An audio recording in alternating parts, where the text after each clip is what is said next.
So, lads, I rewatched every possession Caitlin Clark was on the floor against Brazil. And we're going to talk in this video about how Brazil, their coaching, had no answer whatsoever for Caitlin Clark. And they threw so many different looks at her. Like, I've never seen a team throw so many different looks at a player in an exhibition game. And I also do understand that, look, there is no amount of... You could have the greatest coach in the world, and if you don't have the talent level, it doesn't matter. But there were a lot of replicable things. Like, again, it's not going to be as easy for Caitlin Clark, but again, some of these Brazil players were like legit pros, and the way that the Brazil coach came out with Caitlin was a crazy tactic, and it did not work. But obviously, we're going to talk about this here, right here. Caitlin Clark's exchange with the coach. How are you? Good, how are you? You're an amazing player. Congratulations. Thanks. You're changing the history in basketball. I appreciate it. Thanks for coming here and playing us. Most people you've played in front of. Yeah. Obviously, the interaction. But if you guys are watching the game, I'm not joking when I say this. They started off guarding Caitlin Clark like she was a normal player. They went under a screen in the first possession. They went under a drag screen. Well, not even went under a drag screen. They kind of half got hit and half fought over. No hedge, nothing. Of a double drag screen in that first play.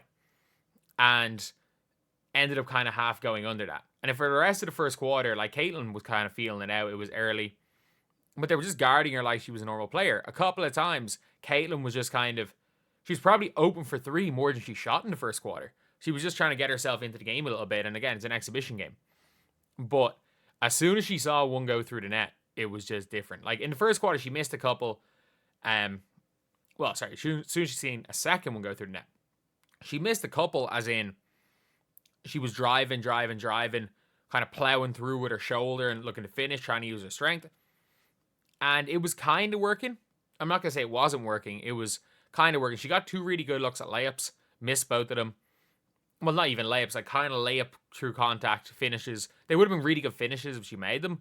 Missed one of them pretty badly. Missed one where it kind of rolled around the rim and out. Again, you're not too worried about that. But later on in the game, that kind of changed everything, because we saw then towards the end of the first quarter, the Indiana Fever's offense... By the way, when Caitlin was on the floor, the Indiana Fever's offense was so good. It was so good. But early on, obviously, she's trying to get everyone involved. The team's trying to get everyone involved. But then as soon as she got into a situation where she was able to... She was just kind of orchestrating the offense a little bit like last year. And she hit that deep three. She started pushing the floor a little bit. And after, again, she hit the second three, they started pressing up on her. So they went from normal defense to pressing her at half court, which is fine. And then they started blitzing everything. They started doubling every single screen. I'm not even going to say it was a hard blitz, because their bigs weren't quick enough. Their bigs were not quick enough to blitz. They were trying to blitz. They ended up almost somewhere between a hard hedge and a soft hedge, but you can see they were trying to blitz it. And all that did was it left Aaliyah Boston open. And the amount of times Caitlin hit Aaliyah Boston on a short roll, and Aaliyah Boston passed it, made one extra pass, and it's an open shot. Because they had to send two to Caitlin every single time. Then the ball goes to Aaliyah Boston's hands, whoever is coming off one, either the wing or the corner. During the season, what ended up happening a lot was the wing would step up to Aaliyah Boston, and Kelsey Mitchell's there in the cut. However, they ran off the corner. So they left Lexi Hull in the corner, and Lexi Hull started knocking down threes. All of that came from that high pick and roll. It's still their most effective half-court offense, regardless of whatever they're running in the motion system. The only thing is that they have more. They have a bit more in their offense. They have a bit of actions going into it. But at the end of the day, their offense goes where the Aaliyah Caitlin pick and roll goes.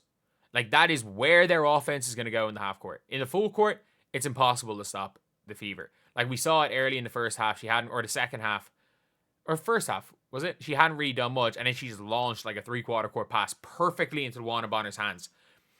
But second half of the game, I'm not joking when I say this, they were denying Caitlin Clark from half court.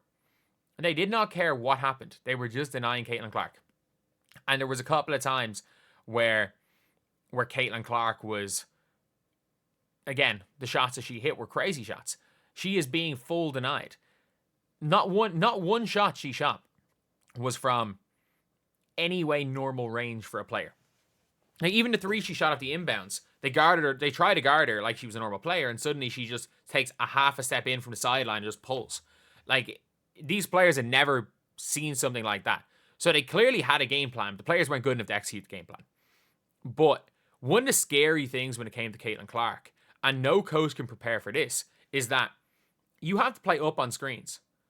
And Caitlin, obviously, I think she was trying to make contact as much as anything.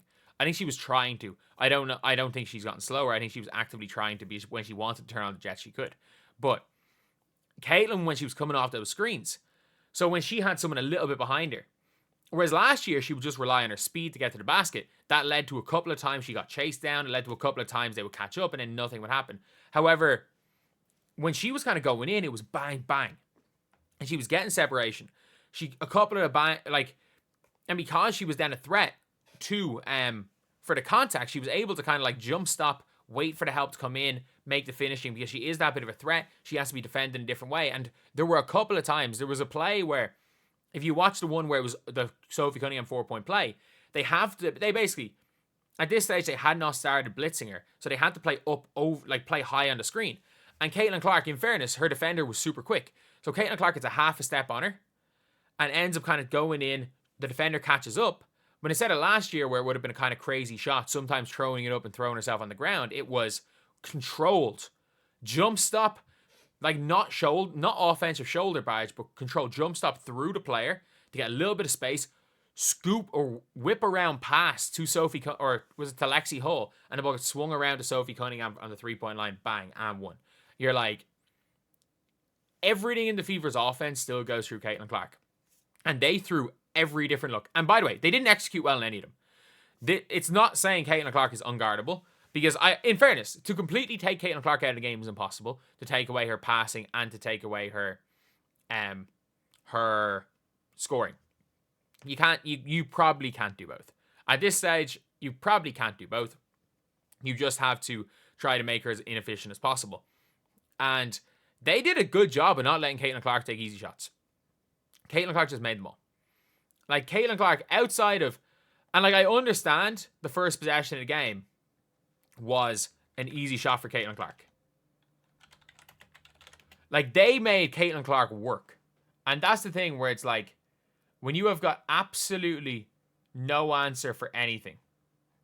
Like, I need to see if I can find a full highlight. But she did not shoot one easy shot. Like, not one. She shot it literally from her mark. She literally shot from her mark and made that shot. But I just want to see if I can get the full 16 points. If anyone has posted that anywhere. Like, yeah, here. Like, not one easy shot. And you're seeing how they're defending Caitlin.